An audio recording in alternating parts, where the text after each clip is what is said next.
ये क्या बात हुई सुनील? कभी तो मुझसे भी कुछ पूछ लिया करो। आज शाम मुझे बहुत काम है।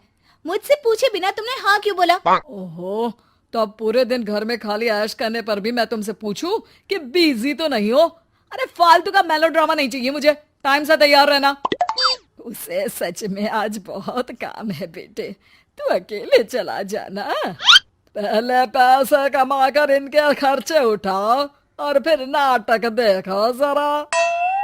दोनों बाप बेटे हमेशा की तरह दोनों सास बहू को कड़वी बातें सुनाकर ऑफिस चले जाते हैं, जिसकी अब आदत होने पर वो दोनों भी किसी से कुछ बोले बिना अपने काम में लग जाती हैं।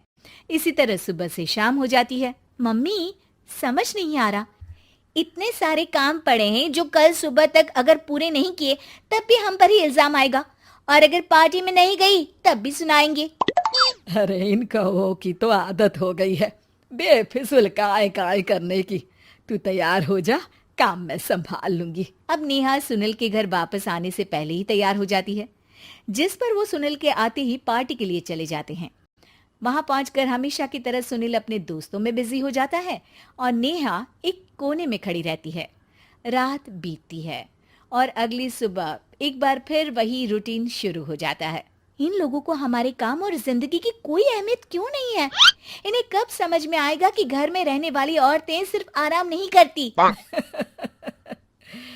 बेटा मेरी तो उम्र बीत गई यही सोचते हुए, पर आज तक ना वो बदले और ना जवाब मिला।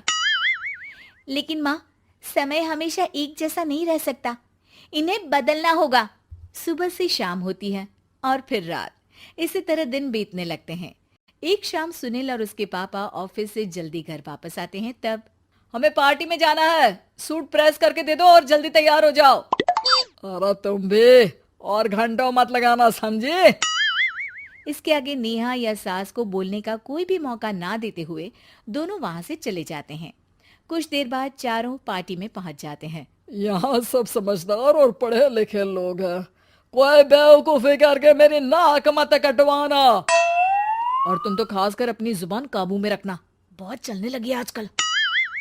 आप लोगों की शायद हमेशा हर जगह हमें इंसल्ट करने की आदत बन गई है। अच्छा, जब शॉपिंग पर मेरे ही पैसे उड़ाती हो तब ये बगावत याद नहीं आती होगी। काम न काज की, दुश्मन अनाज की। ऐसा बोलकर सुनील अपने दोस्तों के साथ चला जाता है और ससुर भी ऑफिस के लोगों के साथ गपशप में लग जाते हैं। लेकिन सुनील की बात से परेशान नेहा और उसकी सास वहीं एक कोने में खड़ी रहती हैं। शांत हो जा, कर ही क्या सकते हैं। चल कोल्ड ड्रिंक पीते हैं, गुस्सा उतर जाएगा। जैसे ही नेहा और सास कोल्ड ड्रिंक लेने पहुंचती हैं, तो उन्हीं के बराबर में अल्कोहल का काउंटर देखकर नेहा का चेहरा चमक उठता है। वो मुस्कुराकर सास के कान में कुछ कहती है और दोनों पीना शुरू करती हैं। कुछ देर बाद दोनों चिल्लाते हुए अपने अपने पतियों को ढूंढने लगती है। कहाँ है सुनील?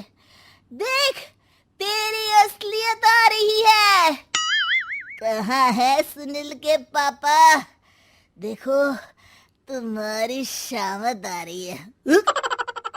ये नजारा देखकर पार्टी वहीं थम जाती है।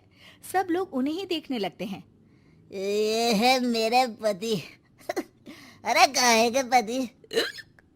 इनसे शादी करके तो मेरी किस्मत है फूटी। और ये मेरे पति, जिन्हें पति बोलने में मुझे आती है शर्म बड़ी। चलो आज आप लोगों को इनके असली रूप से मिलाते हैं, जिसमें ये अपनी पत्नियों की रत्ती भर भी इज्जत नहीं करते। हर समय उन्हें खरी खोटी सुनाते रहते हैं। हर जगह बिना मौका और माहौल देख उनकी उनकी सेल्फ रिस्पेक्ट की धज्जियां उड़ाते रहते हैं। क्या बोलते हो कि घर में रहकर हम करते ही क्या है? अगर ऐसी बात है तो कल से खुद अपने कपड़े धोना, प्रेस करना, सब्जी खरीदना, खाना बनाना और पसंद ना आने पर दोबारा बनाना, जैसे हम करते हैं ना। फिर घर की सफाई, सारा सामान अपनी जगह रखना, जो तुम्हारे फेंकने पर हम करते हैं।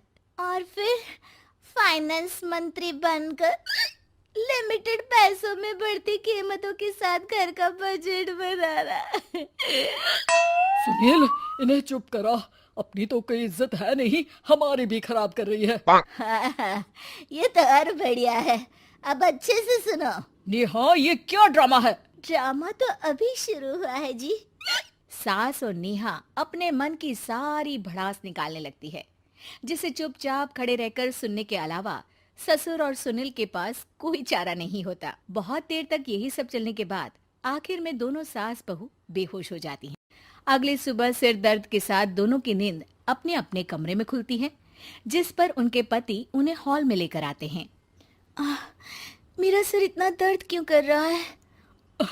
मेरा भी। इतनी देर में ससुर 2 गिलास नींबू पानी लेकर रसोई से बाहर आते हैं। ये लो नींबू पानी, इससे सिर दर्द ठीक हो जाएगा। हम दोनों आपसे कुछ कहना चाहते हैं। सास बहू हैरानी से एक दूसरे को देखने लगती हैं। तभी दोनों बाप बेटे उनसे माफी मांगते हुए कहते हैं, हमें कभी एहसास नहीं हुआ कि अपने ईगो में हम दोनों आप लोगों के साथ कितना बुरा कर रहे हैं। आज से हम भी घर के काम में हाथ बटाएंगे। और नेहा, मैंने तुम्हें जॉब करने से रोका, उसके लिए भी सॉरी। तुम्हें जो करना है करो। ये सब सुनने के बाद सास बहू मुस्कुराते हुए एक दूसरे की तरफ देखती हैं। अल्कोहल वाले काउंटर पर बैठकर कोल्ड ड्रिंक पीकर थोड़ा ड्रामा करते हुए आज इन्हें सबक सिखा ही देते हैं।